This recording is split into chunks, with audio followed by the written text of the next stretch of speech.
Hi there, Taurus. Welcome to your end of May 2024 General Tarot Update. It's Raina here. I don't know if you can hear me shuffling my cards.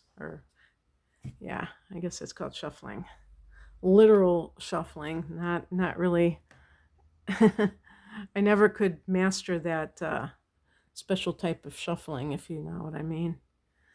When I was a kid in the 70s, card games were so commonplace. So people, even kids, would practice shuffling, whole decks of cards, of course.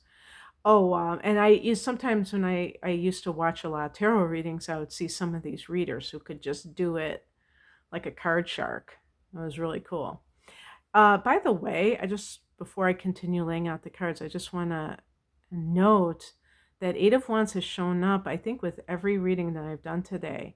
What that tells me is that for the collective, things are going to start to heat up.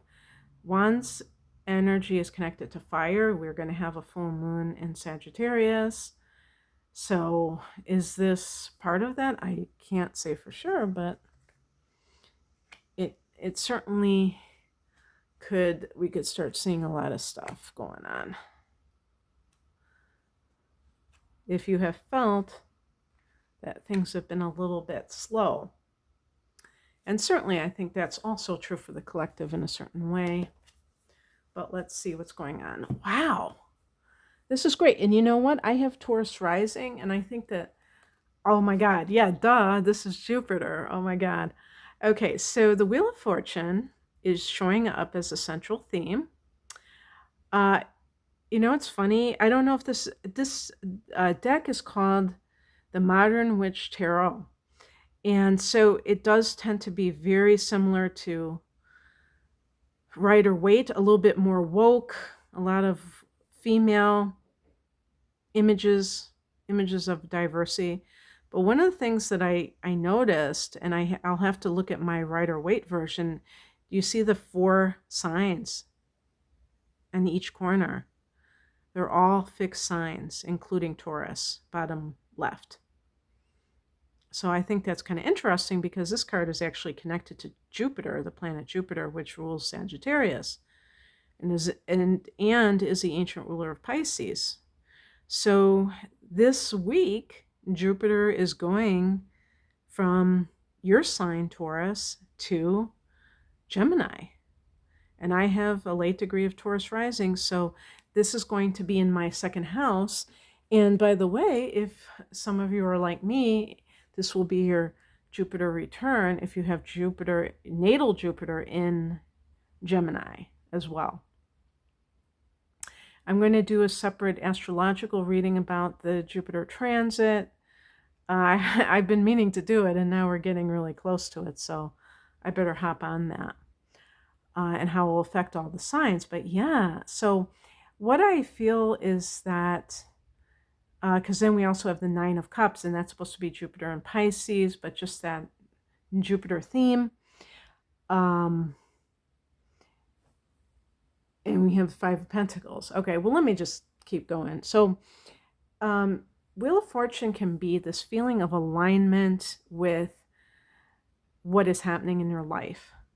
Maybe luck, I use the word alignment now instead of luck, but you can use the word luck for the Wheel of Fortune, being at the right place at the right time, making a decision, taking an action at a time when it really supports that, and seeing a positive result of that. And like I said, Jupiter is leaving your sign, but now it's going to go into Gemini, and that'll be your second house of earned income, which, by the way, you rule in astrology. So the better it gets, the better it gets. In the past position, we have the 4 of Wands. Something about new homes can be coming in for people. Oh gosh. And you can, even though this is in the past position, maybe something that you have been wanting. If you want to move, if you want a different property, a different place to live. If you've gotten married, or that's this is kind of one of those cards. But there's a real enthusiastic angle to it. And so, yeah, I mean, if you've manifested your dream house or something, then it's all about being in alignment with this cycle and how it's playing out for you. But just understand that it's going to just keep working for you when it's in the second house, because you rule that house and it is about money. Um, the higher message is the Eight of Wands. I want to say too that if this is related to love and whether or not you have committed to this person, there is a strong element of commitment with Four of Wands. However, it might be that it's more on the passionate level. There's a freedom with fire energy. So we have the 4 and the 8. And the higher message is that you have a lot of opportunities that are being presented to you. It's not just about one thing. And so, and maybe even more so the case, because the Four of Wands is in the past position, if this is something that has been leaving your life, if you don't have a happy marriage or, committed relationship, or if you don't like the property that you have, the Eight of Wands can be saying that, that was a period of time when everything seemed to be stagnant, and now the winds of change are occurring. There's a turning point with the Wheel of Fortune, and you have to be prepared to grab opportunities as they present themselves, because they could be coming fast and furious. What crosses you, Five of Pentacles, can be a sense of lack consciousness. I just did Libra's reading and I got this card. So I'm seeing some recurring themes here. And I think part of that is because maybe for some people they're being asked to transcend this,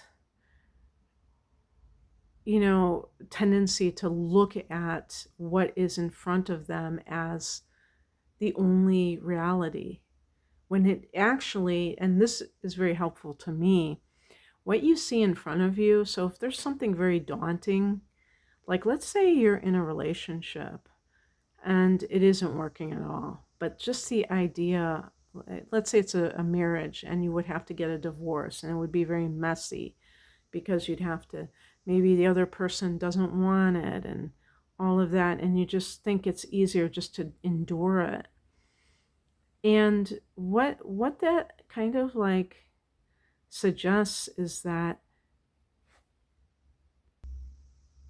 we have to examine the idea of our limitations and see where we're playing small or staying in a comfort zone instead of,